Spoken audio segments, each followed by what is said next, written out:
selamat pagi. Mari awali hari ini dengan semangat baru dengan mendengarkan renungan pagi. Senin 24 Agustus 2026. Judul renungan pagi kita hari ini, Konspirasi California. Lukas 5 ayat 22. Akan tetapi Yesus mengetahui pikiran mereka, lalu berkata kepada mereka, "Apakah yang kamu pikirkan dalam hatimu?" Berpikir adalah hal yang baik, tetapi belum tentu selalu baik, terutama jika pikiran itu didasarkan pada teori konspirasi. Pikiran semacam itulah yang membebani Butler dan kawan-kawannya menjelang sidang General Conference tahun 1888.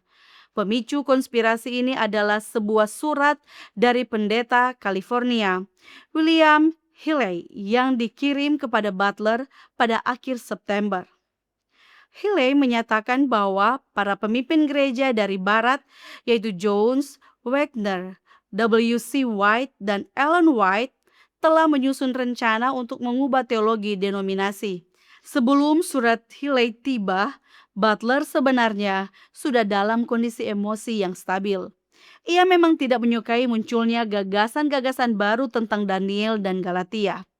Namun surat-surat dari Ellen dan W.C. White pada bulan Agustus telah meyakinkannya bahwa pembahasan mengenai masalah itu memang perlu dilakukan. Tetapi semua ketenangan itu hancur ketika ia menerima surat Healy yang tampak baginya sebagai bukti adanya konspirasi terorganisasi hanya beberapa hari sebelum sidang Minneapolis dibuka. Tiba-tiba semua peristiwa selama 2 tahun terakhir menjadi masuk akal baginya. Ia menyimpulkan bahwa alasan mengapa Ellen dan W.C. White berusaha keras mempromosikan teologi baru Jones dan Wagner adalah karena mereka semua sudah terlibat dalam konspirasi itu. Baginya, ini adalah ancaman paling berbahaya terhadap kepercayaan Adventisme yang telah teruji oleh waktu. Kesimpulan itu membuat Butler panik di menit-menit terakhir. Ia mulai mengumpulkan pasukan untuk melawan apa yang ia anggap sebagai koalisi Barat. Ia mengirimkan serangkaian telegram dan surat kepada para delegasi, memperingatkan mereka tentang konspirasi tersebut dan mendesak mereka untuk berpegang teguh pada poin-poin yang menjadi acuan sejak lama. Ironisnya, apa yang dilakukan Butler itulah yang sebenarnya merupakan konspirasi yang nyata. Sementara itu, Ellen dan W.C. White, Wagner, Jones, serta delegasi California lainnya sama sekali tidak menyadari bahwa kelompok Battle Creek menganggap mereka sebagai orang-orang yang berkonspirasi. Seperti yang dikatakan W.C. White, mereka tidak bersalah atas kesalahpahaman tersebut.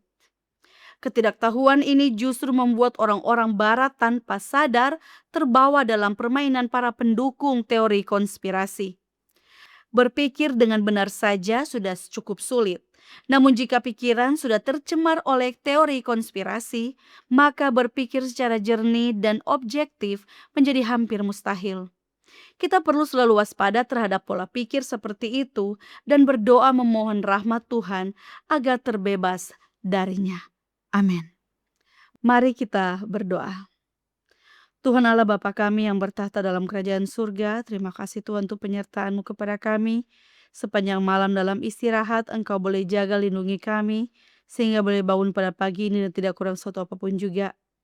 Tadi kami telah dikuatkan dengan firman-Mu, berkati firman itu boleh menjadi pedoman dalam kehidupan kami, terlebih di sepanjang hari ini, dalam melaksanakan tugas dan tanggung jawab kami.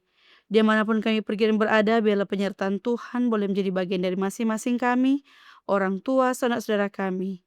Kami pasrahkan kehidupan kami hari ini ke dalam tangan kasih Tuhan. Ampuni dosa kami, dalam nama Yesus kami sudah berdoa dan mengucap syukur selalu. Haleluya. Amin. Demikianlah renungan pagi hari ini. Silakan share video ini, subscribe YouTube channel Cornelius Media, dan follow kami di Instagram dan Facebook @corneliusmedia. Tuhan memberkati kita semua dan sampai jumpa esok hari.